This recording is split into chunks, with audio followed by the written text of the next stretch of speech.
নমস্কাৰ।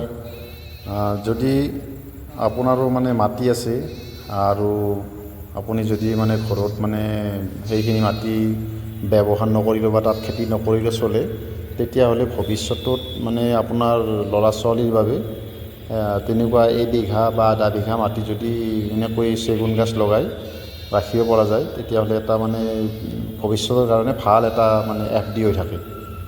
মানে যদি এবিঘা মাটি থাকে 300-350 মান গছ ধৰিব এনেকৈ লগালে, এনেকৈ যে খেতিয়কে যেনেকৈ লগাইছে, তো এনেকৈ লগালে 350 মান গছ ধৰিব। আৰু আজিৰ পৰা 18-20 বছৰৰ পিছত গছখিনি যদি বেচিব বিচাৰে, তো তেতিয়াহ'লে গোটেইখিনিত মোটামুটি 2 কোটি টকামান পোৱা যাব।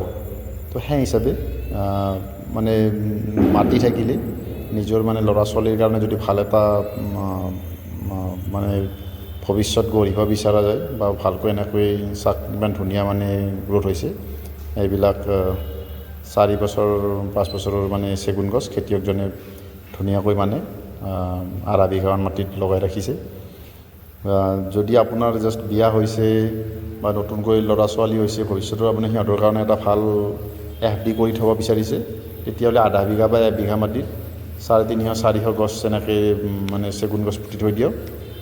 সময়মতে মাত্ৰ প্ৰুনিং কৰি থাকিব লাগিব আৰু অলপ যত্ন লৈ থাকিলে, বহুত বেছি যত্নৰ দৰকাৰ নাই, অলপ যত্ন লৈ থাকিলে ভৱিষ্যতৰ কাৰণে এটা মানে ধুনীয়া ইনকাম হ'ব, FD হ'ব, ছিকিউৰিটি মানি এটা হ'ব। কাৰণ জানে নহয়, আজিকালি AI ৰ যুগ, বিভিন্ন ধৰণৰ কোম্পানীসমূহৰ পৰা বিভিন্ন জব কৰ্তন হৈ আছে, মানে জবৰ পৰা কাটি আছে। তো সেইকাৰণে ভৱিষ্যতৰ কাৰণে এনেকুৱা এটা ব্যৱস্থা কৰি থ'লে ল'ৰা ছোৱালীখিনিৰ ভৱিষ্যত উজ্জ্বল হৈ থাকিব।